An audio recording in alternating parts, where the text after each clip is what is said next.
سامعین سے گزارش کی جاتی ہے کہ ہمارے سارے چینلز الیکونٹ ادب ایکسٹراس، سوارڈ آف حق چینل اور اتحاد الانصار چینل میں جن آڈیو بکس اور سیریز کو مکمل کیا جا چکا ہے، ان سب کا مطالعہ ہمارے پلے لسٹ سیکشن سے کریں اور ان آڈیو بکس اور سیریز کو آپ اپنے دوست و احباب میں شیئر کرتے رہیں، اور ہمارے سوشل میڈیا پلیٹ فارمز کے لنکس ڈسکرپشن میں دیے گئے ہیں، ہمیں سبسکرائب اور فالو ضرور کریں۔ جزاک اللہ۔ بسم اللہ الرحمن الرحیم۔ صدیوں کا مسافر، وقت کی کہانی، صدیوں کے مسافر کی زبانی، ازل سے ابد تک زندہ رہنے والی ایک انوکھے دیداور کی داستان۔ مصنف M.A. راحت۔ ایپیسوڈ 98۔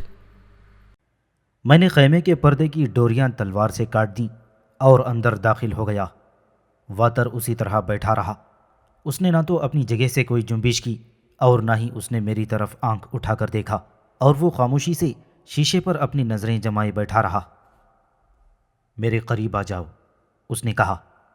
مجھے معلوم ہو چکا ہے کہ اب میرا آخری وقت آن پہنچا ہے، اور دیوتاؤں نے میری موت تمہارے ہاتھوں لکھی ہے، اور اس کے ہونے کو کوئی ٹال نہیں سکتا، اور میں اس موت کے لیے تیار ہوں۔ مجھے اتنا معلوم ہو چکا ہے کہ تم کوئی پراسرار ہستی ہو اور ناقابل تسخیر بھی ہو، لیکن فی الحقیقت تم کون ہو یہ بتانے سے میرا علم قاصر ہے۔ میں اس پورے خطے کا سب سے بڑا جادوگر ہوں، اور میرے علم کے آگے تمام لوگوں کی طاقتیں ہیچ ہیں، لیکن تمہارے معاملے میں میرا علم بھی خاموش ہے۔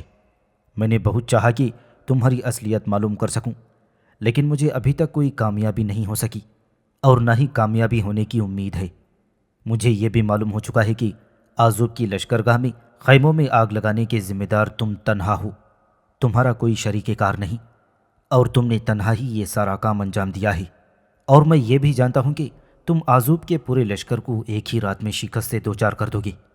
میں یہ ساری باتیں معلوم کر چکا ہوں۔ اگر تم یہ سب کچھ جانتے ہو واتر، تو پھر تم مجھ سے یہ توقع کیوں کرتے ہو کہ میں تمہیں ہلاک کر دوں گا؟ تمہارے زندہ رہنے یا نہ رہنے سے بھلا مجھے کیا فائدہ پہنچ سکتا ہے؟ تم نے یہ بات ٹھیک کہی کہ میں ایک پراسرار شخصیت ہوں، اور یہ بھی حقیقت ہے کہ اپنی شخصیت کے اسرار سے میں خود بھی واقف نہیں ہوں۔ تم نے یہ بھی صحیح کہا ہی کہ میں نے کسی بھی شریک کار کی مدد کے بغیر آذوب کی خیمگاہ کو آگ لگائی ہے، اور میں اس کی فوجوں کو بھی تہس نہس کر دوں گا۔ شمرالہ کی بستی کے لوگ بے قصور ہیں، انہوں نے کوئی خطا نہیں کی، انہیں اپنی آزادی اور خود مختاری پیاری ہے، تو اس میں گناہ کی کوئی بات نہیں۔ انہیں اپنے دفاع کا پورا پورا حق حاصل ہے، اور میں اس معاملے میں ان کی بھرپور مدد کروں گا۔ مجھے معلوم ہے، واتر نے مدبرانہ انداز میں گردن ہلاتے ہوئے کہا۔ مجھے سب کچھ معلوم ہے، بس اب تم اپنی تلوار سنبھالو اور ایک ہی وار سے میری گردن کاٹ دو۔ میرا پیمانہ زندگی اب لبریز ہو چکا ہے۔ دیوتاؤں کا حکم یہی ہے کہ میں تمہارے ہاتھوں مارا جاؤں، اور اس حکم کو ہر حال میں پورا کیا جانا ہے۔ میری طرف سے کوئی مزاحمت نہیں ہوگی، بس اپنا کام کر ڈالو۔ نہیں واتر، میں نے اپنا سر نفی میں ہلاتے ہوئے کہا، مجھ سے یہ کام نہیں ہو سکتا۔ میرا اور تمہارا کوئی جھگڑا نہیں، تم نے مجھے کوئی نقصان پہنچانے کی کوشش نہیں کی، اس لیے میں تمہیں ہلاک نہیں کروں گا۔ نہیں میرے دوست، واتر نے افسردگی کے ساتھ کہا، دیوتاؤں کا حکم بہرحال پورا کرنا ہوگا، اسے ٹالا نہیں جا سکتا۔ میرا وقت آ چکا ہے، اب تم جلدی کرو، وقت ضائع مت کرو، اور میری ذہنی اذیت کے لمحوں کو طول نہ دو۔ مجھے تمہارے ہی ہاتھ قتل ہونا ہے، بس اب جلدی کرو، تلوار اٹھاؤ اور میرا سر قلم کر دو۔ میرا مقدر یہی ہے، اور دیوتاؤں کی مرضی یہی ہے۔ میں نے اس کے ساتھ کافی حیل و حجت کی تھی پروفیسر، لیکن وہ باز نہ آیا، اور بالآخر مجھے اس کے بے حد اسرار پر اس کا کہنا ماننا ہی پڑا۔ میں نے تلوار کے ایک ہی وار سے اس کی گردن تن سے جدا کر دی، اور اس کا بے سر کا لاشا کچھ دیر تک زمین پر تڑپتا رہا اور بالآخر ٹھنڈا ہو گیا۔ اس کے مرنے کے بعد میں بڑی دیر تک اس کے خیمے میں موجود اس کی چیزوں کو الٹ پلٹ کر دیکھتا رہا۔ اس کا خیمہ عجیب و غریب قسم کے سامان سے بھرا ہوا تھا۔ ہڈیاں، کھوپڑیاں، طرح طرح کے پرندوں کے پر، جانوروں کے ناخن، حیوانوں کے سینگ اور درندوں کے پنجے، طرح طرح کے رنگا رنگ مشروبات مختلف شیشوں میں بھرے ہوئے تھے، اور اسی قسم کی 20 چیزیں پڑی ہوئی تھیں۔ مجھے شاید اس کی اشیاء کا جائزہ لیتے ہوئے کافی دیر ہو چکی تھی اور مجھے وقت کا اندازہ نہیں ہو سکا۔ میں تو اس وقت چونکا جب مجھے خیمے کے باہر کچھ قدموں کی آواز سنائی دی۔ کچھ لوگ ادھر آ رہے تھے۔ میں فوراً چوکنا ہو گیا اور خیمے کے پردے کی دیوار کے ساتھ چپک کر اس طرح کھڑا ہو گیا تھا کہ آنے والوں کی نظریں فوراً ہی مجھ پر نہ پڑ سکیں۔ چند ثانیوں کے بعد خیمے کے دروازے کے پردے کے پیچھے سے آواز آئی، معزز واتر، اس نے ہمیں آپ کے پاس بھیجا ہے تاکہ ہم یہ معلوم کر سکیں کہ آپ کو ابھی کتنی دیر اور لگے گی۔ اندر سے کوئی آواز نہیں آئی۔ باہر بھی چند لمحوں تک سناٹا طاری رہا۔ معزز واتر، آنے والوں میں سے کسی ایک نے دوبارہ آواز دی، کیا ہم اندر آ سکتے ہیں؟ ہمیں اندر آنے کی اجازت دیں۔ اب ظاہر ہے اندر سے پھر کوئی آواز نہیں سنائی دی تھی۔ چاروں طرف سناٹا تھا۔ کوئی جواب نہیں آ رہا۔ باہر کھڑے ہوئے لوگوں میں سے ایک نے کہا، شاید معزز واتر ابھی تک اپنے کسی اہم عمل میں مصروف ہے، ہمیں خود ہی اندر چل کر دیکھنا چاہیے اور پھر زارس کو بتانا چاہیے۔ میرے خیال میں تم ٹھیک ہی کہتے ہو، دوسری آواز سنائی دی، چلو اندر چل کر دیکھتے ہیں۔ اور اس کے ساتھ ہی خیمے کے دروازے کا پردہ ہٹا اور وہ سپاہی اندر داخل ہو گئے۔ ان میں سے ایک کے ہاتھ میں ایک مشعل روشن تھی۔ خیمے کے اندر داخل ہوتے ہی جس چیز پر ان کی نظر سب سے پہلے پڑی تھی وہ واتر کی سرکٹی لاش تھی۔ اوہ، معزز واتر کو کسی نے قتل کر دیا ہے، ان میں سے ایک نے لرز کر کہا تھا۔ اس کا سر وہ کونے میں پڑا ہوا ہے اور جسم ادھر پڑا ہوا ہے، یہ تو بڑا غضب ہو گیا۔ دشمن نے یہ بڑا بھرپور اور کاری حملہ کیا ہے، دوسرے شخص نے کہا، لیکن ان دونوں میں سے کوئی بھی دروازے کے پاس سے آگے نہیں آیا جو مجھے دیکھ سکتا۔ وہ وہیں کھڑے ہوئے خوفزدہ انداز میں ایک دوسرے سے باتیں کرتے رہے۔ ہمیں فوراً چل کر زارس کو اطلاع دینا چاہیے، ایک نے کہا۔ زارس یہ سمجھ رہا ہے کہ معزز واتر اپنے عمل میں مصروف ہے اور یہاں وہ اس دنیا سے ہی رخصت ہو چکا ہے۔ چلو جلدی چلو، دوسرا شخص بولا، اور وہ دونوں الٹے پیروں وہاں سے بھاگ پڑے۔ میں نے بھی اب یہاں زیادہ دیر تک رکنا مناسب نہیں سمجھا اور میں واتر کے خیمے کے باہر نکل آیا۔ مجھ سے تھوڑا سا فاصلے پر وہ دونوں سپاہی تقریباً دوڑتے ہوئے چلے جا رہے تھے۔ ان کا رخ میدان کی طرف تھا۔ نیم تاریکی میں ایک خاص فاصلے سے میں نے ان کا تعاقب جاری رکھا۔ جب وہ اس جگہ کے کچھ قریب پہنچ گئی جہاں سارے فوجیوں، مشعل برداروں اور فوجی سرداروں کا اجتماع ہوا تھا، تو میں نے بھی نیم تاریکی سے فائدہ اٹھاتے ہوئے چپکے سے فوجیوں کے ہجوم میں داخل ہو گیا اور جلدی جلدی جگہ بناتا ہوا اگلی صفوں تک جا پہنچا تاکہ زارس کے ساتھ ہونے والی ان لوگوں کی گفتگو سن سکوں۔ معزز زارس، ان میں سے ایک شخص نے پھولی ہوئی سانسوں کے ساتھ کہا، بڑا غضب ہو گیا۔ کیا ہوا؟ زارس نے گھبرا کر پوچھا۔ معزز واتر کو کسی نے قتل کر دیا ہے اور اس کی سربریدہ لاش اس کے خیمے کے اندر پڑی ہوئی ہے، دوسرے شخص نے جلدی سے کہا۔ کیا کہا؟ زارس نے چیخ کر کہا، واتر کو قتل کر دیا گیا، واتر کو کسی نے ہلاک کر ڈالا ہے۔ ہاں زارس، ان میں سے پہلا شخص بولا، واتر کو کسی نے ہلاک کر ڈالا ہے۔ اس کا مطلب یہ ہے کہ دشمن کہیں آس پاس ہمارے بالکل قریب موجود ہے، لیکن آخر ہم اسے تلاش کس طرح کر سکیں گے؟ یہ تو بڑی مصیبت کی بات ہے۔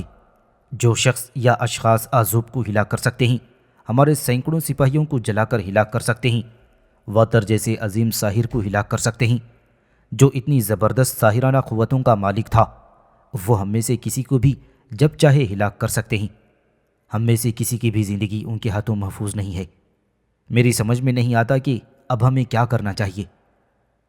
زارس اپنے ساتھیوں سے گفتگو میں مصروف تھا اور میں شمرالہ کی بستی کے قلعے کی جانب دیکھ رہا تھا جو بھوتوں کے کسی سیاہ فام اور وسیع و عریض مسکن کی مانند تاریکی میں سر اٹھائی کھڑی تھی۔ اس کی فصیلوں کے دھندلے خطوط گہرے سیاہ پس منظر میں صاف طور پر محسوس کیے جا سکتے تھے۔ مجھے معلوم تھا کہ اس کے برجوں میں موجود لوگ نیچے کے منظر کا بخوبی مشاہدہ کر رہے ہوں گے۔ وہ جگہ جگہ جلتے ہوئے خیموں کے منظر کو بخوبی دیکھ رہے ہوں گے۔ انہوں نے یہ بھی دیکھ لیا ہوگا کہ آدھی سے زیادہ خیمہ گاہ جل چکی ہے۔ وہ یہ بھی دیکھ چکے ہوں گے کہ آزوب کے لشکر میں زبردست افراتفری مچ گئی ہے اور جلتے ہوئے خیموں کی تیز روشنی میں انہیں سپاہیوں کی جلی ہوئی ان گنت لاشیں بھی نظر آ رہی ہوں گی، اور ہو سکتا ہے کہ ان میں سے کسی ایک آدھ نے بلندی پر موجود ہونے کے باعث مجھے خیموں میں مشعل کے ذریعے آگ لگاتے ہوئے بھی دیکھ لیا ہوگا اور اب شاید وہ اس بات کے منتظر ہوں گے کہ میں بستی کے دروازے کی طرف آ جاؤں اور ان سے کہوں کہ وہ دروازہ کھول کر دشمن کی منتشر اور پریشان حال فوج پر ٹوٹ پڑیں۔ لیکن انہیں اس بات پر ضرور حیرت ہو رہی ہوگی کہ میں نے اب تک ان سے دروازہ کھولنے کی درخواست کیوں نہیں کی۔ اب ایک ہی صورت رہ جاتی ہے، زارس نے اپنے ساتھیوں سے کہا، اور وہ یہ ہے کہ ہم پہلے تو اپنی تمام فوجیوں کی شکلوں کا جائزہ لیں۔ میں اپنے سب فوجیوں کو شکل سے پہچانتا ہوں، اگر ہمیں ان میں سے کوئی نیا چہرہ نظر آتا ہے تو اسے ہم فوراً الگ کر کے اسے پوچھ گچھ کریں گے، لیکن اگر تمام فوجیوں کے درمیان کوئی بھی نیا چہرہ نظر نہیں آتا تو ہمیں لازمی طور پر یہ سمجھ لینا چاہیے کہ ہمارے کچھ لوگوں کو شمرالہ والوں نے خرید لیا ہے، اور پھر ان تمام سپاہیوں کو، تمام افسروں کو، جن میں سے میں خود بھی شامل ہوں، رات اسی طرح اسی میدان میں گزارنی ہوگی۔ کوئی شخص اپنی جگہ سے ہل کر نہیں جائے گا، اور صبح کو پھر ہم غداروں کی تلاش کریں گے۔ یہی ایک طریقہ سمجھ میں آتا ہے، زارس کے ایک ساتھی نے کہا۔ فوجیوں کے چہروں کی شناخت تو ہم رات کو بھی کر سکتے ہیں۔ تمام فوجیوں کو حکم دیا جاتا ہے کہ وہ باقاعدہ قطاریں بنا کر کھڑے ہو جائیں اور کوئی بھی سپاہی اس میدان سے باہر نکلنے کی کوشش نہ کرے۔ زارس کی تیز آواز بلند ہوئی اور اس کے ساتھ ہی تمام مشل برداروں کو حکم دیا جاتا ہے کہ وہ میدان کے چاروں طرف پھیل کر فوجیوں کی صفوں کو اپنے گھیرے میں رکھیں، تاکہ کوئی بھی فوجی اگر میدان میں سے نکل کر بھاگ جانا چاہے تو فوراً نظروں میں آ جائے۔ حکم پر فوراً عمل درآمد شروع کر دیا جائے۔ زارس کے حکم کی دیر تھی، فوراً ہی عمل درآمد شروع ہو گیا۔ فوجی دستوں اور افسروں نے اپنے اپنے دستوں کو قطاروں میں کھڑانا شروع کر دیا تھا۔ ہر طرف جلدی جلدی صف بندی ہونے لگی، اور میں اس ہنگامے میں اگلی صفوں میں سے پچھلی صفوں میں چلا گیا تھا۔ زارس نے 2 مشل برداروں کو اپنے ساتھ لیا اور پہلی صف کے سپاہیوں کے چہرے دیکھنے شروع کر دیے۔ وہ ایک ایک چہرے کو بغور دیکھتا رہا اور آگے بڑھتا رہا۔ اسے کوئی انجان چہرہ نظر نہیں آیا۔ اس کے بعد دوسری صف کا نمبر آیا اور پھر تیسری کا، اور اسی طرح وہ صفوں پر صفیں دیکھتا چلا گیا اور مایوسی کے انداز میں گردن ہلاتا ہوا آگے بڑھتا چلا گیا۔ بہت وقت گزر گیا تھا۔ اب زارس جس صف کا معائنہ کرنے والا تھا وہ آخر کی چند صفوں میں سے ایک تھی، اور اسی صف میں میں بھی کھڑا تھا۔ میرے جسم پر آذوب کی فوجیوں کا لباس تھا جو میں نے ایک فوجی کو ہلا کر کے حاصل کیا تھا۔ میری کمر سے ایک تلوار بھی بندھی ہوئی تھی۔ تلوار کے علاوہ میرے پاس اور کوئی دوسرا ہتھیار موجود نہیں تھا، اور غور سے دیکھنے پر میری تلوار پر خون کے ان دھبوں کو بھی دیکھا جا سکتا تھا۔ زارس، اس کے 2 ساتھی اور مشل بردار آہستہ آہستہ اس صف میں تمام سپاہیوں کے چہرے دیکھتے ہوئے آگے بڑھ رہے تھے۔ میں اس صف کے تقریباً آخری سرے پر تھا اور اپنے آپ کو آنے والے معرکے کے لیے تیار کر رہا تھا۔ بالآخر وہ وقت بھی آن پہنچا جب مشل برداروں کی مشلیں میرے چہرے کے قریب آ گئیں اور زارس اور اس کے ساتھیوں نے میری شکل دیکھی۔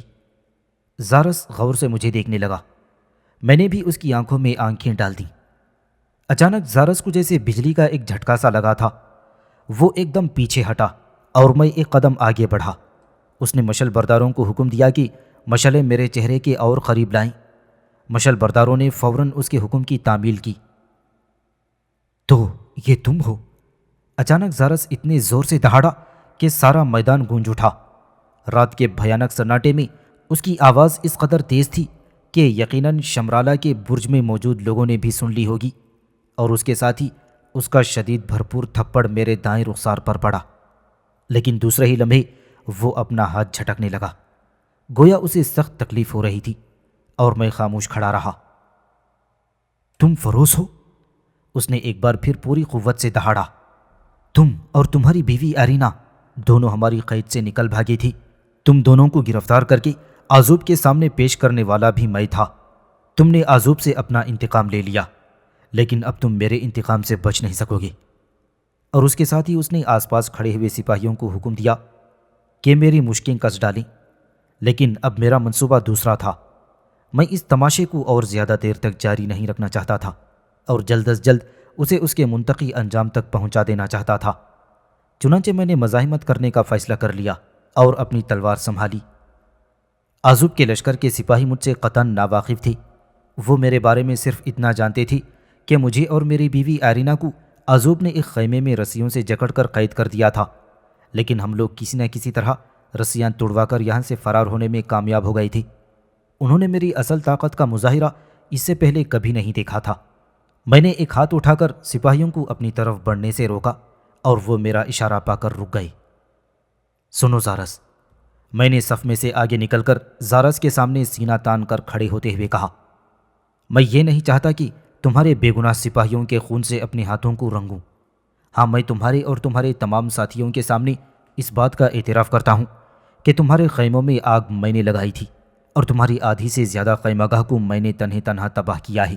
تمہاری قید سے میں اور ایرینا کسی کی مدد کے بغیر فرار ہوئے تھے اور تم نے اپنے جن 2 سپاہیوں کو ہمارے فرار کے بعد ہلاک کر ڈالا، وہ بالکل بے گناہ تھے۔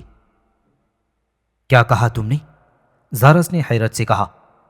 لیکن تمہیں یہ بات کیسے معلوم ہو گئی کہ ہم نے ان 2 سپاہیوں کو ہلاک کر ڈالا؟ یہ ایک بے معنی سا سوال ہے، میں نے جواب دیا۔ اور سنو، تمہارے عظیم ساحر واتر کو بھی میں نے قتل کیا ہے، لیکن اپنی مرضی سے نہیں۔ میں اسے ہلاک نہیں کرنا چاہتا تھا، لیکن اس نے مجھ سے درخواست کی کہ میں اسے ہلاک کر دوں، کیونکہ دیوتاؤں کی مرضی یہی تھی۔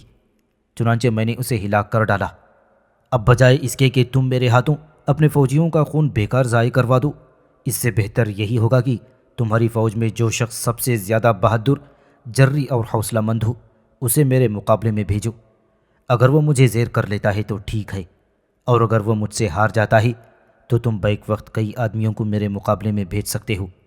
یاد رکھو، میں اس وقت تم سے شمرالہ کی بستی کے نمائندی کی حیثیت سے بات کر رہا ہوں۔ میں شمرالہ کی آزادی اور خود مختاری کا محافظ ہوں، اور تمہیں اس بات کی اجازت نہیں دوں گا کہ تم شمرالہ کے بہادر لوگوں کو اپنا غلام بنا سکو۔ کیا کہا؟ زارس نے دریائے حیرت میں غوطہ لگاتے ہوئے کہا، تم شمرالہ کی بستی کے نمائندی کی حیثیت سے بات کر رہے ہو، لیکن سوال یہ ہے کہ یہاں سے فرار ہونے کے بعد تم شمرالہ کی بستی میں داخل کس طرح ہوئے تھے؟ قلعے کا ایک ہی پھاٹک ہے اور ہم 24 گھنٹے اس کی نگرانی کرتے ہیں۔ تمہارے پاس تو کوئی کمند بھی موجود نہیں تھی جسے تم استعمال کر سکتے۔ پھر تم وہاں کس طرح پہنچ گئے؟ اور تمہاری بیوی ایرینا کہاں ہے؟ کیا وہ بھی شمرالہ کی بستی میں پہنچ گئی ہے؟ تم نے ٹھیک سمجھا، میں نے مسکرا کر جواب دیا۔ ایرینا بالکل بخیریت ہے اور شمرالہ کی بستی میں مقیم ہے۔ وہاں کے لوگ اس کی حفاظت کر رہے ہیں، تمہیں اس کی فکر کرنے کی ضرورت نہیں۔ اور جہاں تک اس بات کا تعلق ہے کہ میں شمرالہ کی بستی میں کس طرح داخل ہوا، تو تمہیں یہ سب کچھ جاننے کی ضرورت نہیں۔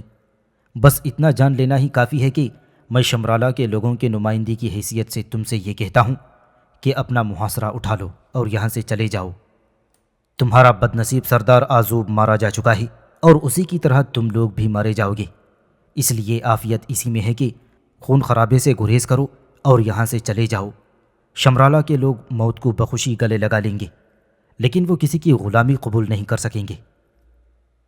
ناشورم، میری بات کا کوئی جواب دینے کے بجائے زارس نے چیخ کر آواز دی اور فوراً ہی ایک طرف سے ایک شخص کا جثہ نمودار ہوا۔ وہ انسان کیا تھا؟ گوشت و پوست کا ایک چھوٹا سا پہاڑ تھا پروفیسر۔ اس کا قد مجھ سے کم از کم 1.5 گنا زیادہ تھا، اور جسامت میں بھی وہ کسی طرح بھی مجھ سے دگنے سے کم نہیں تھا۔ وہ بے حد بھاری اور مضبوط تن و توش کا آدمی تھا، اور اس کی آنکھوں سے جیسے خون ٹپک رہا تھا۔ وہ آ کر میرے اور زارس کے برابر کھڑا ہو گیا اور مجھے نفرت بھری نگاہوں سے گھورنے لگا۔ ناشورم، زارس نے اسے مخاطب کرتے ہوئے کہا، تمہارے لیے ایک شکار موجود ہے۔ بہت دنوں سے تم خالی بیٹھے بیٹھے یقیناً اکتا گئے ہوگی۔ تم درست کہتے ہو معزز سردار زارس، ناشورم نے اپنے شیر جیسے چہرے پر ایک خوفناک مسکراہٹ پیدا کرتے ہوئے کہا، میں واقعی بہت دنوں سے خالی بیٹھے بیٹھے اکتا گیا ہوں، اور مجھے یوں لگتا ہے کہ میرے ہاتھ پر جیسے بیکار ہوئے جا رہے ہیں۔ تمہاری بڑی مہربانی کہ تم نے میری دلجوئی کے کچھ سامان فراہم کر دیے ہیں، مگر ساتھ ہی اس بات کا افسوس ہے کہ میرا مد مقابل میرے سامنے بہت ہی کمزور اور ناتواں معلوم ہوتا ہے۔ بھلا یہ میرا مقابلہ کیا کر سکے گا؟ اس کے لیے تو میرا ایک ہی ہاتھ کافی ہوگا۔ میرے ایک ہی گھونسے میں اس کی کھوپڑی پارا پارا ہو جائے گی اور بھیجا باہر نکل جائے گا۔ میرا خیال ہے کہ تم اسے ایک ہی بار میں ہلاک مت کرو، زارس نے ہنستے ہوئے کہا۔ تم چاہو تو اس کے ساتھ چوہے بلی والا کھیل بھی کھیل سکتے ہو۔ میری خواہش ہے کہ تم اس مکار اور دغاباز شخص کو سسکا سسکا کر مارو، اس کے جسم کے ایک ایک عضو کو الگ کر دو، اسے شدید ترین اذیت سے دوچار کر دو، یہ آزوب کا قاتل ہے، یہ واتر کا قاتل ہے اور ہمارے سینکڑوں سپاہیوں کا قاتل ہے، اور پھر یہ ہمارے دشمن کا دوست ہے۔ یہ شمرالہ والوں کی طرف سے ہمیں دھمکی دینے کے لیے یہاں آیا ہے۔ اس کا دماغ ہمیشہ کے لیے ٹھیک کر دو ناشورم۔ جو حکم سردار زارس، ناشورم نے کہا، اور اس کے ساتھ ہی اس نے اچانک ایک جھپٹا مار کر میرے ہاتھ سے تلوار چھین لی اور اسے دور اچھال دیا۔ اب میں بھی اس کی طرح نہتھا ہو گیا تھا۔ میں نے کوئی مزاحمت نہیں کی پروفیسر، اور اسے موقع دیا تھا کہ وہ مجھے تلوار سے محروم کر دے، اور ویسے بھی میں اس کے خلاف تلوار استعمال کرنے کی ضرورت محسوس نہیں کرتا تھا۔ تو کس قسم کی موت مرنا پسند کرے گا سنہری بچھو؟ ناشورم نے سانپ کی طرح پھنکارتے ہوئے مجھ سے سوال کیا۔ میں تیرا گلا گھونٹ دوں گا یا تیری دونوں ٹانگوں کو چیر کر تیرے جسم کو دو حصوں میں منقسم کر دوں گا۔ تیری مرضی ہے ناشورم، میں نے اس کی آنکھوں میں آنکھیں ڈال کر مسکراتے ہوئے کہا، اور میں نے محسوس کیا کہ ایک لمحے کے لیے اس کی آنکھوں میں حیرت اور تعجب کی جھلک نمودار ہوئی تھی، لیکن دوسرے ہی لمحے وہ ختم ہو گئی۔ اب اس کی جگہ غصے نے لے لی تھی۔ اچھا تو پھر تیار ہو جا، اس نے آگے بڑھتے ہوئے کہا، اور ساتھ ہی گھونسے کی ایک ہلکی سی ضرب میری کن پٹی پر لگائی۔ میں نے کوئی اثر قبول نہیں کیا اور نہ ہی کوئی جوابی کارروائی کی، بلکہ اپنی جگہ پر خاموشی سے کھڑا رہا۔ وہ مجھے گھونسا مار کر چند لمحوں تک مجھے دیکھتا رہا، اور اس نے اپنے اس ہاتھ کو آہستہ سے سہلایا جس سے اس نے مجھے گھونسا مارا تھا۔ میرا خیال ہے کہ تو اتنا کمزور نہیں ہے جتنا کہ دیکھنے میں نظر آتا ہے، ناشورم نے محتاط لہجے میں کہا، اور اپنے الفاظ ختم ہونے کے ساتھ ہی اس نے ایک زوردار گھونسا میری دوسری کن پٹی پر جڑ دیا، لیکن وہ فوراً ہی اچھل کر پیچھے ہٹ گیا اور اپنے ہاتھ کو بری طرح جھٹکنے اور سہلانے لگا۔ اب اس کی آنکھوں میں حیرت کا تاثر صاف طور پر نمایاں تھا، لیکن ظاہر ہے کہ اسے اپنے اوپر بہت زیادہ اعتماد تھا، اس لیے اس نے مجھے اپنے نظام میں سنبھلنے کا موقع دیے بغیر ہی اچھل کر ایک زوردار لات میرے پیٹ پر ماری، لیکن میں اپنی جگہ پر اسی طرح کھڑا رہا اور ناشورم پیچھے ہٹ کر دور جا گرا۔ زارس اور اس کے آس پاس کھڑے ہوئے اس کے ساتھ ہی حیرت اور قدرے خوف کے ساتھ یہ منظر دیکھ رہے تھے۔ ناشورم جلدی سے دوبارہ اٹھ کھڑا ہوا، لیکن اب اس کے انداز میں وہ پھرتی اور چستی نظر نہیں آ رہی تھی جس کا مظاہرہ اس نے اپنے پہلے 2 حملوں میں کیا تھا۔ بہرحال اب اس نے ایک نیا حربہ آزمانا چاہا۔ وہ میرے بالکل قریب آ گیا، اور قریب آ کر اس نے اپنے دونوں موٹے موٹے اور بے حد توانا بازو میری کمر کے گر ڈال کر مجھے اوپر اٹھانے کی کوشش کی۔ میں سمجھ گیا کہ وہ کیا کرنا چاہتا ہے۔ وہ اپنی طاقت کے بل پر مجھے دونوں ہاتھوں سے اٹھا کر زمین پر پٹک دینا چاہتا تھا، تاکہ اس کے بعد فوراً ہی میرے سینے پر سوار ہو کر اپنی بقیہ کارروائی کر سکے۔ ناشورم مجھے زمین سے ہلانے کے لیے اپنا پورا زور صرف کر رہا تھا، لیکن میں تھا کہ کسی فولادی ستون کی مانند زمین کے اندر گڑا ہوا تھا۔ وہ مجھے اپنی جگہ سے ذرا سی جنبش بھی نہیں دے سکا تھا، لیکن اس نے اپنی کوشش جاری رکھی، یہاں تک کہ اس کا سانس پھول گیا اور اس کے چہرے پر پسینے کے قطرے نمودار ہونے لگے۔ کافی دیر تک اسی طرح جد و جہد کے بعد آخر وہ بے بس ہو گیا اور مجھے چھوڑ کر ایک طرف کھڑا ہو گیا۔ اس کے چہرے سے سخت خفت، شرمندگی اور سراسیمگی کے آثار نظر آ رہے تھے۔ اب میں کہ جسے وہ ایک لقمہ تر سمجھ رہا تھا، لوہے کے چنوں سے بھی زیادہ مضبوط اور سخت نکلا۔ نہ جانے یہ شخص کس مٹی کا بنا ہوا ہے، ناشورم آہستہ سے منہ ہی منہ میں بڑبڑایا۔ دوسرے لوگ اس کے الفاظ نہیں سن سکے، لیکن میں نے اس کی بات سن لی اور مسکرا کر اس کی طرف دیکھا۔ اس نے میری مسکراہٹ کا جواب نفرت سے زمین پر تھوک کر دیا تھا، اور پھر اس نے ایک عجیب و غریب حرکت کی۔ شاید اس نے اس بات کا بخوبی اندازہ لگا لیا تھا کہ وہ جسمانی طاقت میں میرا مقابلہ نہیں کر سکے گا۔ اس نے لپک کر وہ تلوار اٹھا لی جو ابھی اس نے کچھ دیر پہلے میرے ہاتھ سے چھین کر دور پھینک دی تھی۔ اس تلوار کو ہاتھ میں تھام کر وہ بجلی کی طرح میرے اوپر حملہ آور ہو گیا۔ اس نے بھاری بھرکم اور مضبوط تلوار کا بھرپور وار میری کھوپڑی پر کیا تھا۔ اب اس وار کا الٹا اثر ہوا تھا اور تلوار کے 2 ٹکڑے ہو گئے۔ ناشورم اور آس پاس کھڑے کئی لوگوں کے منہ سے، جن میں خود زارس بھی شامل تھا، حیرت بھری چیخیں نکل گئیں۔ بس ناشورم، بہت ہو چکا، میں نے زوردار آواز میں کہا۔ میں نے تمہیں پورا موقع دیا تھا کہ تم اپنے دل کی حسرتیں نکال لو، اور مجھے یقین ہے کہ تم جو بھی کر سکتے تھے وہ سب تم نے کر ڈالا، اور تم نے یہ بھی دیکھا کہ میں نے کوئی مزاحمت نہیں کی۔ لیکن اب میری باری ہے، تیار ہو جاؤ۔ اور ان الفاظ کے ساتھ ہی میں نے آگے بڑھ کر ناشورام کے منہ پر ایک زوردار تھپڑ رسید کر دیا۔ ناشورام کا منہ پیچھے کی طرف گھوم گیا، اس کی گردن کی ہڈی کی ٹوٹنے کی آواز سنائی دی اور اس کا پہاڑ جیسا جسم زمین پر ڈھیر ہو کر ماہی بے آب کی طرح تڑپنے لگا تھا۔ چند منٹ تک وہ جسم زمین پر اسی طرح پھڑکتا رہا اور اس کے ساتھ ساکت ہو گیا، ہمیشہ کے لیے۔ ناشورام مر چکا تھا۔ زارس اور اس کے ساتھی اور ان کے آس پاس کھڑے ہوئے دیگر لوگ یہ منظر دیکھ کر سخت خوف زدہ ہو گئے تھے۔ اب ان کے چہروں پر حیرت کم اور خوف زیادہ تھا۔ میں نے ان کے لشکر کے سب سے بڑے طاقتور آدمی کو جس انداز میں ہلا کیا تھا، اس سے وہ سب سخت ہراساں ہو گئے تھے۔ ناشورام کا حشر تم نے دیکھ لیا ہے زارس، میں نے کہا۔ اب اگر تمہارے لشکر میں ناشورام جیسا کوئی اور شخص موجود ہو تو اسے بھی بلوا لو۔ میں ایک بار پھر یہ دکھا دوں گا کہ میں تمہاری فوج کے معمولی سپاہی کے خون سے اپنے ہاتھ رنگنا پسند نہیں کروں گا۔ براس اور انتور کو بلاؤ، زارس نے کپکپاتی ہوئی آواز میں اپنے دونوں ساتھیوں کو حکم دیا، اور چند منٹ بعد ہی دو لمبے تڑنگے جوان اور بےحد کٹھیلے جسموں کے جوان سامنے نمودار ہوئے۔ وہ ناشورام جیسے بھاری بھرکم تو نہیں تھے، لیکن پھر بھی بہت زیادہ توانا اور مضبوط نظر آ رہے تھے، اور ان دونوں نے اپنے ہاتھوں میں بھاری بھاری نیزے سنبھال رکھے تھے۔ وہ دونوں مجھ سے کچھ فاصلے پر آ کر کھڑے ہو گئے اور اجازت طلب نظروں سے زارس کی طرف دیکھنے لگے۔ براس، زارس نے ان میں سے ایک کو مخاطب کرتے ہوئے کہا، پہلے تمہارے امتحان کا وقت ہے، اپنے نیزے سے اس عفریت کے سینے کو چھلنی کر دو۔ اگر تمہارا نشانہ ٹھیک بیٹھا تو ایک ہی وار میں اس کا کام تمام ہو جائے گا۔ میں پہلا موقع تمہیں دیتا ہوں۔ براس چند قدم پیچھے ہٹا اور پھر اس نے دائیں ہاتھ میں تھامے ہوئے اپنے نیزے کو تولا اور پھر میری طرف دیکھنے لگا۔ شاید اسے اس بات کا خدشہ تھا کہ میں اس کے وار سے بچنے کے لیے ادھر ادھر ہٹ جاؤں گا تاکہ اس کا نشانہ خطا ہو جائے، لیکن میں نے مسکرا کر اس کی طرف دیکھتے ہوئے کہا، اپنا کام کرو براس، اور تم یقین کرو کہ میں اپنی جگہ سے نہیں ہلوں گا۔ مجھے تمہاری اور التور کی جوانی پر رحم آتا ہے، لیکن کیا کیا جائے، اپنے سردار کے حکم پر تم لوگوں نے خود اپنی موت کو دعوت دی ہے۔ اب اگر تم دونوں صرف ذرا دیر کے مہمان ہو تو اس میں میرا کیا قصور ہے؟ براس نے میری بات کا کوئی جواب نہیں دیا۔ اس نے نیزے کو پہلے اچھی طرح تولا اور اس کے بعد بڑی برق رفتاری سے اسے میری جانب اچھال دیا۔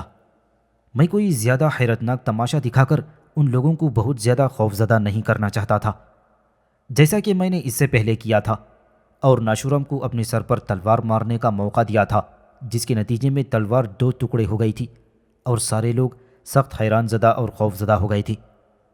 میں اب اس بات کو دہرانا نہیں چاہتا تھا، اس لیے میں نے انتہائی پھرتی کا مظاہرہ کرتے ہوئے نیزے کو قبل اس کے کہ وہ میرے سینے سے ٹکراتا اپنے ہاتھ میں پکڑ لیا، اور ابھی لوگ سمجھ بھی نہ پائے تھے کہ کیا ماجرا پیش آیا ہے، میں نے وہی نیزہ واپس براس کے سینے کی طرف اچھال دیا۔ ایک خوفناک کرراہ کی آواز بلند ہوئی اور اس کے منہ سے خون کا فوارہ پھوٹ پڑا۔ وہ زمین پر گر پڑا اور تڑپنے لگا۔ التور نے زارس کے حکم کا انتظار بھی نہیں کیا تھا اور فوراً ہی چند قدم پیچھے ہٹ کر اپنا نیزہ میرے سینے کا صحیح نشانہ لے کر پوری قوت سے میرے سینے کی طرف اچھال دیا۔ میں اگر ذرا سا بھی غافل ہوتا تو یہ نیزہ سیدھا میرے سینے سے آ کر ٹکراتا، لیکن میں اس نئی صورتحال سے نمٹنے کے لیے پوری طرح تیار تھا۔ چنانچہ میں نے التور کے نیزے کو بھی اپنے ہاتھ سے روکا اور واپس اس کے سینے کا نشانہ لے کر اچھال دیا تھا، لیکن التور اس سے پہلے براس کا حشر دیکھ چکا تھا اور اسے خدشہ تھا کہ شاید اس کے ساتھ بھی یہی پیش آئے گا، اس لیے وہ بجلی کی سی سرعت کے ساتھ اپنی جگہ سے ہٹ گیا۔ میرا نشانہ خطا گیا اور نیزہ التور کے جسم میں پیوست ہونے کے بجائے کچی زمین پر جا کر گڑ گیا۔ زارس اور اس کے ساتھیوں کے چہروں پر طمانینت کی ایک ہلکی سی جھلک نظر آئی۔ التور نے لپک کر نیزہ دوبارہ اٹھایا اور فوراً ہی میرے سینے پر دوبارہ وار کرنے کی غرض سے اسے میری طرف پھینک دیا۔ اس بار میں نے بھی التور کا ہی حربہ آزمایا اور جلدی سے اس کے سامنے سے ہٹ گیا۔ نیزہ میرے شانے سے چھوتا ہوا سیدھا زمین پر جا گرا تھا، لیکن میں نے اسے اٹھانے کی کوشش نہیں کی اور خاموشی سے اپنی جگہ پر کھڑا رہا۔ لیکن اسی اثنا میں کسی دوسرے سپاہی نے لپک کر ایک اور نیزہ التور کے ہاتھ میں تھما دیا۔ یہ نیزہ پہلے والے نیزے کے مقابلے میں زیادہ لمبا اور شاید زیادہ بھاری بھی تھا۔ اب التور بڑی پھرتی کا مظاہرہ کر رہا تھا۔ اس نے نیزہ ہاتھ میں آتے ہی فوراً اسے میرے سینے کا نشانہ لے کر میری طرف اچھال دیا۔ اس بار میں نے اسے روکنے کی کوشش نہیں کی، بھاری بھرکم نیزہ ایک دھماکے کے ساتھ میرے سینے سے ٹکرایا اور نیچے گر پڑا۔ ایک بار پھر حیرت اور خوف سے لوگوں کی چیخیں نکل گئیں اور ہر طرف سراسیمگی پھیل گئی۔ اس میں حیرت کی کوئی بات نہیں ہے سردار زارس، التور نے بڑے اعتماد کے ساتھ زارس کی طرف دیکھتے ہوئے کہا۔ اس شخص نے ضرور اپنے لباس کے نیچے زرہ بختر پہنی ہوگی، اور اس نے اپنے سر پر بھی لوہے کا کوئی ایسا خود منڈ رکھا ہے جو کم روشنی میں ہم لوگوں کو نظر نہیں آ رہا ہے۔ اوفو، زارس نے ایک دم چیخ کر کہا، اس بات کا تو مجھے خیال ہی نہیں آیا تھا۔ تبھی تو مجھے اس بات پر سخت حیرت ہو رہی تھی کہ ناشورم کی تلوار اس کے سر سے ٹکرا کر کس طرح ٹوٹ گئی تھی۔ بھلا کوئی انسانی کھوپڑی ایسی بھی ہو سکتی ہے کہ جس سے ٹکرا کر تلوار ٹوٹ جائے، اور کوئی انسانی سینہ ایسا بھی ہو سکتا ہے کہ جس سے ٹکرا کر فولادی نیزہ ٹوٹ جائے۔ تم ٹھیک کہتے ہو التور، چلو سپاہیوں، اسے فوراً گرفتار کر لو۔ اسے اس کی زیرہ بختر سے محروم کر دینے کے بعد کتے کی موت مار دیا جائے گا۔ زارس کے منہ سے ان الفاظ کا نکلنا تھا کہ چاروں طرف سے سپاہیوں کا ایک جنب غفیر جیسے مجھ پر ٹوٹ پڑا تھا۔ ہر طرف سے جیسے کھینچا تانی شروع ہو گئی تھی۔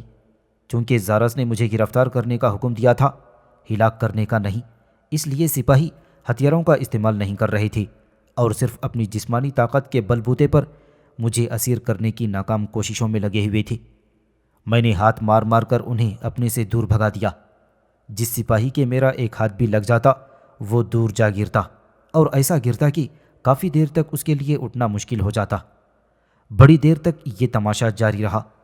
سپاہیوں کے غول مجھ پر ٹوٹ پڑے تھے اور مجھے گرفتار کرنے کی کوشش کرتے رہی، اور میں ان کی ان کوششوں کو ناکام بناتا گیا۔ آخر زارس نے اس صورتحال سے تنگ آ کر ایک نیا حکم جاری کر دیا۔ اسے قتل کر دو، اس نے چلا کر کہا۔ سپاہیوں، اسے قتل کر دو، اب اسے زندہ مت چھوڑو، یہ اس طرح قابو میں نہیں آئے گا۔ اور اس کے ساتھ ہی چاروں طرف سے تلواروں کی بجلیاں کونپنے لگیں۔ بے شمار سپاہیوں نے مجھے اپنے نرغے میں لے لیا تھا اور بے دریغ مجھ پر وار کرنے لگے۔ مجھے زارس کی اس احمقانہ حرکت پر سخت غصہ آیا، اور میں نے ایک سپاہی کی تلوار چھین کر زارس کے فوجیوں کا قتل عام کرنا شروع کر دیا۔ چند ہی منٹ کا ہی عرصہ گزرا تھا کہ میرے ارد گرد کشتوں کے پشتے لگ گئے۔ سپاہیوں کے غول جو میرے گرد منڈلا رہے تھے اچانک کائی کی طرح چھٹنے لگے، اور ذرا دیر بعد میں نے محسوس کیا کہ میں خون میں ڈوبی ہوئی تلوار اپنے ہاتھ میں لیے تنہا کھڑا ہوا ہوں۔ اب کوئی سپاہی اکیلا میری طرف آنے کی ہمت نہیں کر پا رہا تھا۔ میرا سارا لباس خون میں تربتر تھا، اور میرے قدموں کے پاس خون کا جیسے ایک چھوٹا سا تالاب بن گیا تھا۔ میں نے ادھر ادھر نظر ڈالی۔ زارس اور اس کے چند ساتھی کچھ فاصلے پر کھڑے ہوئے سخت متوحش نظروں سے یہ منظر دیکھ رہے تھے۔ ان کی فوج کے بہت زیادہ سپاہی مارے جا چکے تھے، اور جو بچ گئے تھے ان کی حالت اب خوفزدہ گیدڑوں کی سی تھی۔ وہ مجھ سے بہت دور چلے گئے تھے۔ میں نے فیصلہ کر لیا کہ ان بیچارے سپاہیوں کو مارنے کے بجائے پہلے زارس اور اس کے ساتھیوں کا قصہ پاک کر دوں۔ میرے ایک ہاتھ میں تلوار تو پہلے سے ہی موجود تھی، دوسرے ہاتھ سے میں نے ایک سبک سا نیزہ اٹھایا جو میرے سامنے زمین پر پڑا ہوا تھا، اور اب میں اس طرف بڑھا جدھر زارس اور اس کے ساتھی کھڑے ہوئے تھے۔ چند مشل بردار اس کے ارد گرد موجود تھے، اس لیے میں ان لوگوں کی شکلوں کو صاف طور پر دیکھ سکتا تھا۔ مجھے جارحانہ انداز میں اپنی طرف بڑھتے دیکھ کر ان لوگوں کے جیسے اوسان خطا ہو گئے۔ انہوں نے نہایت بزدلانہ انداز میں وہاں سے بھاگنے کی کوشش کی، لیکن اس اثنا میں نے بھاگتے ہوئے زارس کی پشت کا نشانہ لے کر نیزہ پھینک مارا تھا، اور سیدھا اس کی کمر میں جا کر پیوست ہو گیا۔ زارس کے منہ سے ایک لمبی سی آہ نکلی اور وہ زمین پر گر کر تڑپنے لگا۔ اسے گرتا دیکھ کر اس کے ساتھی صرف ایک لمحے کے لیے رکے اور اس کے بعد پھر بھاگ کھڑے ہوئے۔ مشل برداروں نے مشلیں اپنے ہاتھ سے پھینک دیں، اور وہ بھی زارس کے بھاگنے والے ساتھیوں میں شامل ہو گئی تھی۔ اب میں نے ان بھگوڑوں کا پیچھا کرنے کی کوئی خاص ضرورت محسوس نہیں کی، اور میں واپس پلٹ کر اس طرف چلا جدھر زارس کے بچے کچے فوجی کئی گروہوں کی شکل میں خوفزدہ انداز میں کھڑے ہوئے تھے۔ ان کے آس پاس بہت سے مشل بردار بھی موجود تھے جن کی وجہ سے یہ منظر روشن تھا۔ مجھے اپنی جانب بڑھتے دیکھ کر ان لوگوں نے بھاگنے کی کوشش کی۔ میری وحشت ان لوگوں کے دلوں پر اتنی زیادہ بیٹھ گئی تھی کہ اب شاید وہ مجھ سے مقابلہ کرنے کے بارے میں سوچ بھی نہیں سکتے تھے، لیکن میں نے اپنے ہاتھوں سے تلوار اور نیزہ دونوں چیزیں انہیں دکھا کر پھینک دیں، اور اپنے دونوں ہاتھ دور سے دوستانہ انداز میں ان کی طرف بڑھا دیے۔ میں اس طرح انہیں اس بات کا یقین دلانا چاہتا تھا کہ میں انہیں نقصان پہنچانے کا ارادہ نہیں رکھتا۔ میری اس کارروائی کو دیکھ کر وہ لوگ رک گئے۔ میں خالی ہاتھ آہستہ سے چلتا ہوا ان کی طرف قدم بڑھانے لگا، اور پھر ایک بہت دلچسپ بات ظہور پذیر ہوئی پروفیسر۔ وہ یہ کہ میں نے دیکھا کہ جیسے جیسے میں آگے بڑھتا جا رہا تھا، ویسے ہی سپاہیوں کے غول اپنے ہتھیاروں کو نیچے پھینکتے جا رہے تھے۔ چونکہ میں نے انہیں دکھا کر اپنے ہتھیار پھینک دیے تھے، اس لیے وہ بھی بلا تعمل اپنے ہتھیار پھینک رہے تھے اور میری جانب اپنی خیر سگالی کے جذبات کا اظہار کر رہے تھے۔ اور جیسے جیسے میں ان کی طرف بڑھتا جا رہا تھا، ان کے سامنے زمین پر پڑے ہوئے ہتھیاروں کے ڈھیر میں اضافہ ہوتا جا رہا۔ ان کے سامنے زمین پر پڑے ہوئے ہتھیاروں کے ڈھیر میں اضافہ ہوتا جا رہا تھا، یہاں تک کہ ایک ایک سپاہی نے ہتھیار ڈال دیے، اور اب وہ کئی گروہوں میں منقسم نہتے کھڑے ہوئے تھے۔ میں ان کے قریب جا کر ان کے سامنے کھڑا ہو گیا۔ آزوب مر چکا ہے، واتر مر چکا ہے، میں نے مستحکم لہجے میں کہنا شروع کیا۔ اب تم میں سے کون ایسا ذمہ دار شخص ہے جو تم سارے لوگوں کی ترجمانی کر سکے گا اور مجھ سے گفتگو کر سکے؟ زارس کے ساتھ جو چند لوگ تھے وہ بھاگ گئے ہیں۔ میرے اس سوال پر تمام گروہ ایک دوسرے کے قریب آ گئی اور آپس میں صلاح مشورہ کرنے کے بعد ایک معمر سپاہی نے مجھ سے کہا، ہماری جانب سے نسمو تم سے گفتگو کرے گا۔ اور اس کے ساتھ ہی ایک پکی عمر کا آدمی بھیڑ میں سے نکل کر میرے سامنے آن کھڑا ہوا۔ وہ خاصا گھبرایا ہوا تھا اور پریشان نظر آ رہا تھا، تاہم وہ اپنے جذبات پر قابو پانے کی پوری کوشش کر رہا تھا۔ تم کون ہو اور آزوب کی فوج میں تمہیں کیا مقام حاصل ہے؟ میں نے اس سے پوچھا۔ میرا نام نسمو ہے اور میں آزوب کی فوج میں سپہ سالار کا مشیر اعلیٰ ہوں۔ سپہ سالار تو زارس کی موت کے بعد بھاگ گیا، اب میں ہی تم سے بات کروں گا۔ تم بتاؤ کہ تم کون ہو اور کیا چاہتے ہو؟ یہ تو میں بعد میں بتاؤں گا، پہلے تم یہ بتاؤ کہ اب تم کیا چاہتے ہو؟ ہم امن چاہتے ہیں، ہمیں یقین ہے کہ ہم سب اگر مل کر بھی تمہیں زیر کرنے کی کوشش کریں تو نہیں کر سکتے۔ کیا شمرالہ کی فتح کا بھوت تم لوگوں کے دماغوں پر سے اتر گیا ہے؟ میں نے طنزیہ انداز میں پوچھا۔ ہمیں شمرالہ کی فتح سے کوئی دلچسپی نہیں ہے، نسمو نے کہا۔ ہم تم سے اپنی جانوں کی امان چاہتے ہیں اور یہ گزارش کرتے ہیں کہ ہمیں اپنی بستی میں لوٹ جانے کی اجازت دے دو۔ جن لوگوں کو شمرالہ کی بستی پر حکومت کرنے کا شوق تھا وہ اب اس دنیا میں موجود نہیں ہے۔ میری مراد آزوب اور زارس سے ہے۔